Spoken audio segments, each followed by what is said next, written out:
परवा सॅटर्डे क्लबसाठी संशोधन करणारे आमचे प्रसिद्ध लेखक मित्र डॉक्टर गिरीश वालावलकर आणि मी एकत्र एका आमच्या कॉमन फ्रेंडच्या भाच्याच्या लग्नाला गेलो होतो. सध्या लग्न सराईचे दिवस सुरू आहेत.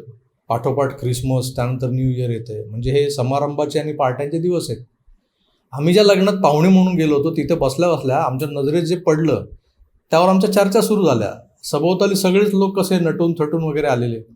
वातावरण कसं रंगीबिरंगी होतं. तसं पाहिलं तर सण समारंभांसाठी योग्य आणि वैशिष्ट्यपूर्ण कपडे परिधान करणं ही महिलांची परंपरागत आवड आहे.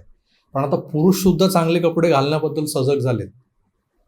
चांगले कपडे घालतात पुरुष, आणि तेच आमच्या नजरेस भरत होतं त्या लग्न समारंभात.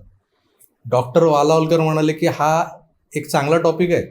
जर का फॅशनला उद्योजकाच्या नजरेतून पाहिलं तर एक मोठा विश्वव्यापी व्यवसाय आपल्या नजरेसमोर उभा राहतो.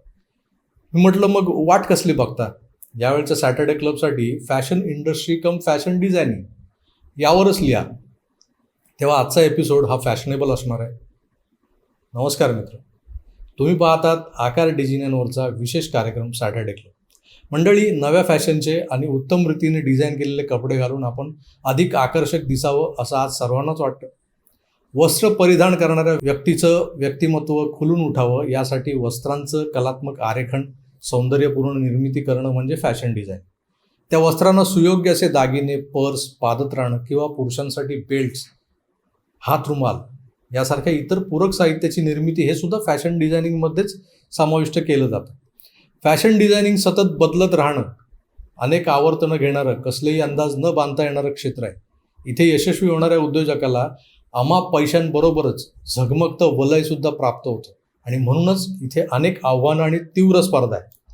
फॅशन उद्योगाची जागतिक बाजारपेठ आज 92 लाख कोटी रुपये इतकी प्रचंड आहे. भारतामध्ये फॅशन उद्योगाची नुकतीच सुरुवात होते. वर्षाला 20,000 कोटी रुपयांची फॅशन उत्पादनं विकली जावीत इतकी क्षमता आपल्या इथे आहे. पण डिझायनर्स कपडे आणि इतर पूरक वस्तूंची वार्षिक उलाढाल आता कुठे 1,000 कोटी रुपयांपर्यंत पोहोचते आहे. म्हणून या क्षेत्रात येऊ इच्छिणाऱ्या उद्योजकांसाठी ही अत्यंत योग्य वेळ आहे. फॅशन डिझायनिंग हा ज्यांना अभ्यासात फारशी गती नाही अशांनी करायचा व्यवसाय आहे असा आपल्यापैकी बऱ्याच जणांचा मोठा गैरसमज आहे. फॅशन डिझायनर त्याच्या कल्पना आधी कागदांवरच्या रेखाटनांमधून आणि नंतर शिवलेल्या कपड्यांच्या माध्यमातून व्यक्त करत असतो. फॅशन डिझायनरला कल्पनाशक्तीबरोबरच भूमितीचं ज्ञान, आकृत्या रेखाटण्याचं कसब, कपडा कापण्या आणि शिवण्यासाठी जीवशास्त्रातल्या एखाद्या प्राण्याचं विच्छेदन करण्याइतकं हाताचं स्थैर्य आणि मनाची एकाग्रता यांची गरज असते. याबरोबरच त्याला कापडाची संरचना आणि गुणवत्ता, रंगाचं रसायनशास्त्र, रंगसंगती, शरीररचना म्हणजे ॲनाटॉमी, लोकांची आवड आणि आपल्या ग्राहक वर्गाची मानसिकता या सर्वांची उत्तम जाण असावी लागते. म्हणूनच आपल्या देशातल्या national institute of fashion technology NIFT सारख्या फॅशन डिझायनिंगचं औपचारिक शिक्षण देणाऱ्या संस्थेत प्रवेश मिळवण्यासाठी द्याव्या लागणाऱ्या स्पर्धात्मक प्रवेश परीक्षांमध्ये उत्तीर्ण होण्याचे निकष अतिशय कठीण असतात. डिझायनर कपडे बनवण्याचं उत्तम कौशल्य असलेलं कारागीर आणि तंत्रज्ञ आपल्या देशात आहेत. गॅप, टॉमी हिलफिगर, प्राडा यासारख्या आंतरराष्ट्रीय ब्रँडचे अमेरिका, फ्रान्स, इंग्लंडसारख्या प्रगत देशातल्या शोरूम्समध्ये विकले जाणारे कपडे भारतात लुधियाना आणि तमिळनाडूमधल्या तिरुपूर या गावांमध्ये तयार होतात. बिलीव्ह कराल तुम्ही? कपड्यांसाठी आवश्यक असलेल्या रेशीम आणि कापूस यांच्या उत्पादनात आपला जगात अनुक्रमे 2रा आणि 3रा क्रमांक लागतो. कपड्यांची गुणवत्ता समजण्याची अभिरुची आणि उत्तम कपडे वापरण्याची आवड असलेला मोठा ग्राहक वर्ग सुद्धा इथे आहे. जीन्स, टी शर्ट्स आणि कुर्ता पायजमापासून सूट्स आणि स्त्रियांच्या इव्हनिंग गाऊन्सपर्यंत सर्वच प्रकारच्या कपड्यांना भारतात मागणी आहे. पण आज सुद्धा इथे साडी सर्वात जास्त लोकप्रिय आहे बरं का. त्यामुळे काही तरुण उद्योजक आता साड्यांना, विशेषतः महाराष्ट्रातल्या पैठणी किंवा तामिळनाडूतल्या कांजीवरम सिल्क साडी सारख्या दर्जेदार पारंपरिक साड्यांना आधुनिक साज देऊन त्या जगभरातल्या ग्राहकांपर्यंत पोहोचवायचा प्रयत्न करत असतात.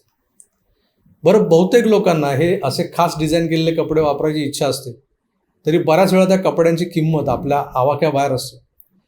तसंच काही विशेष समारंभांसाठी एखादा डिझायनर ड्रेस खरेदी केला तरी तो एकच ड्रेस अनेक समारंभात वापरणं बऱ्याच जणांना प्रशस्त वाटत नाही. पूर्वी असं होतं, एकच कोट लग्नात शिवलेला दुसऱ्यांच्याही लग्नात आपण वापरायचो. त्यामुळे अनेक जण डिझायनर कपडे खरेदी करायचं टाळतात. महागड्या असतात, परत त्याचा यूज होत नाही. मुंबईच्या IIT मधून पदवी मिळवलेल्या एका फॅशनशी थेट संबंध नसलेल्या प्रणय सुराणा आणि श्रेया मिश्रा आणि तुषार सक्सेना या तिघांनी ही समस्या अचूक ओळखलेली. 2015 साली त्यांनी फ्लायरोब नावाची कंपनी सुरू केली आणि त्या कंपनीच्या मार्फत कॅल्विन क्लेन, अरमानी यासारख्या परदेशी आणि ऋतुकुमार सव्यसाची यासारख्या प्रतिथयश भारतीय ब्रँडचे कपडे भाड्याने द्यायला सुरुवात केली. इच्छुकांना मूळ किमतीच्या 1/3 भाडं देऊन हे कपडे वापरायला मिळू लागले. या सोयीमुळं उच्च मध्यमवर्गीयांबरोबर मध्यमवर्गीय आणि हौशी कनिष्ठ मध्यमवर्गीय सुद्धा या मोठ्या ब्रँडचे कपडे वापरायची जी आपली हौस आहे ना ती पूर्ण करू शकायला लागली. केवळ 4 वर्षात 9 शहरात फ्लायरोबच्या शोरूम्स उभ्या राहिल्या. त्यांची ग्राहक संख्या 50,000पेक्षा जास्त झाली. वेगवेगळे भांडवलदार आणि वित्तीय संस्थांनी जवळपास 75 कोटी रुपये फ्लायरोबमध्ये गुंतवलेले आहेत. फ्लायरोबने कपडे भाड्याने घेण्यासाठी ऑनलाईन सुविधासुद्धा उपलब्ध करून दिली. फॅशन डिझायनिंगमधल्या या नव्या उपक्रमाची यशस्वी घोडदौड वेगात सुरू आहे. फॅशन ही संस्कृती, सामाजिक परिस्थिती आणि त्यावेळेची लोकांची मनोवृत्ती यातून निर्माण होते. त्यामुळेच ती देश, प्रांत आणि काळानुसार बदलत जाते. फॅशन उद्योगात यशस्वी होऊन आपलं यश टिकवून ठेवण्यासाठी या सर्वांचं भान असणं गरजेचं आहे. फॅशन उद्योगामध्ये अतिशय प्रतिष्ठित मानला जाणारा बॉस हा ब्रँड बनवणाऱ्या ह्युगो बॉस एजी या नावाच्या कंपनीची सुरुवात 1924 साली जर्मनीतल्या मेटझिंगर या लहानशा गावात झाली. सुरुवातीला ती कंपनी स्थानिकांसाठी कपडे शिवून देत असे. त्यानंतर जर्मनीत देशप्रेमाचं वारं वाहू लागलं. हिटलर सत्तेवर आला. त्यावेळी बॉसने पोलिसांचे गणवेश आणि त्या सदृश्य कपडे बनवायला सुरुवात केली. कंपनीची भरभराट झाली. पण दुसरं महायुद्ध संपल्यावर त्या प्रकारच्या कपड्यांना ग्राहकच उरले नाहीत. तेव्हा बॉसनं मग काय केलं, पुरुषांसाठी अत्यंत उच्च अभिरुचीचे सूट बनवून ते इंग्लंड, फ्रान्स, अमेरिका, रशिया या देशांमध्ये विकायला सुरुवात केली. तर महायुद्धातल्या यशामुळे आत्मविश्वास आणि विजयी मानसिकता मिळवलेल्या नागरिकांमध्ये ते लोकप्रिय झाले ते कपडे. पुढे 1980च्या सुमारास अमेरिकेत फॉर्मल सूट्सऐवजी जीन्स, टी शर्ट आणि कॅज्युअल कपड्यांची मागणी वाढू लागली. तेव्हा काळाची पावलं ओळखून बॉसनं कॅज्युअल कपड्यांचं उत्पादन सुरू केलं. पुढे 1997 साली ते स्त्रियांसाठीही कपडे बनवू लागले. लोकांची मागणी ओळखून कंपनी आता कपड्यांना सुसंगत अशी पादत्राणं, पर्स, पाकिटं, परफ्यूम यासारख्या पूरक साधनांचं उत्पादन करायला लागली. त्यासाठी कंपनीने ह्युगो आणि बॉस असे 2 वेगवेगळे ब्रँड्स निर्माण केले. आज या कंपनीची वार्षिक उलाढाल 14,000 कोटींपेक्षा जास्त आहे. जवळपास 100 वर्ष कंपनी सातत्याने यशस्वी होताना दिसते मागच्या. आपलं व्यक्तिमत्व आकर्षक आणि प्रभावशाली असावं असं प्रत्येकालाच वाटतं. आपल्यापैकी बऱ्याच जणांवर काही चित्रपट, तारका किंवा खेळाडूंचा कमी अधिक प्रभाव असतो. आपल्या त्या सेलिब्रिटींच्या व्यक्तिमत्वाशी काही साधर्म्य असावं अशी आपल्यापैकी बऱ्याच जणांची एक सुप्त इच्छा असते. म्हणून प्रत्येक फॅशन ब्रँड्स आपली विक्री वाढवण्यासाठी एखाद्या सेलिब्रिटीशी कोलॅबरेशन करताना दिसतात. नायकी या स्पोर्ट्सवेअर बनवणाऱ्या कंपनीने मैदानी खेळांसाठी विशेष प्रकारचे कपडे तयार केले. प्रख्यात बास्केटबॉल खेळाडू मायकेल जॉर्डनला त्या कपड्यांचा ब्रँड अँबॅसेडर बनवला. मायकेल जॉर्डनच्या प्रतिमेचा फायदा मिळाल्यामुळे ते कपडे अतिशय लोकप्रिय झाले. इतके की केवळ त्या प्रकारच्या कपड्यांचा उद्योग सांभाळण्यासाठी नायकीनं एअर जॉर्डन नावाची एक नवीन कंपनी सुरू केली. मायकेल जॉर्डनला त्या एअर जॉर्डनमध्ये भागीदार म्हणून घेतलं. कित्येक वेळा सेलिब्रिटी स्वतःच एखादी फॅशन डिझायनिंग कंपनी सुरू करून त्याची उत्पादनं बाजारात आणतात. सलमान खानची बिईंग ह्युमन आहे, ऋतिक रोशनची ती HRX आहे, सचिन तेंडुलकरची ट्रू ब्लू नावाची कंपनी आहे, दीपिका पदुकोण आपली ऑल अबाउट यू, किंवा आपल्या मराठमोळ्या अभिनेत्री निवेदिता जोशी सराफ यांची साड्यांची ती कंपनी हंसगामी. या कंपन्या फॅशन उद्योगामध्ये यशस्वी ठरलेले.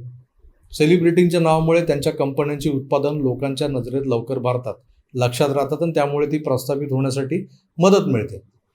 केवळ स्वतःच्या बळावर फॅशन डिझायनिंगमध्ये आलेल्या मनीष मल्होत्रा, रितू बेरी, विक्रम फडणीस या उद्योजकांनी सुद्धा नेत्रदीपक असं यश मिळवलेलं आहे. एखाद्याकडे फॅशनची उत्तम समज, ग्राहकांना काय शोभून दिसेल याची जाणीव आणि नाविन्यपूर्ण वस्त्र निर्माण करण्याची क्षमता असेल तर तो आपला स्वतःचा एक उद्योग निर्माण करू शकतो आणि या फॅशनच्या झगमगत्या जगातला सेलिब्रिटी बनू शकतो. हे यातून सिद्ध होतं. तेव्हा सिद्ध व्हा सेलिब्रिटी बनायला, फॅशनच्या जगतातले सेलिब्रिटी. मी तुर्तास इथेच थांबतो. पुन्हा भेटूच. तोवर आपली काळजी घ्या आणि पाहत राहा आकार डिझिनवरचा हा विशेष कार्यक्रम दर आठवड्याला सॅटर्डे क्लब. धन्यवाद. नमस्कार.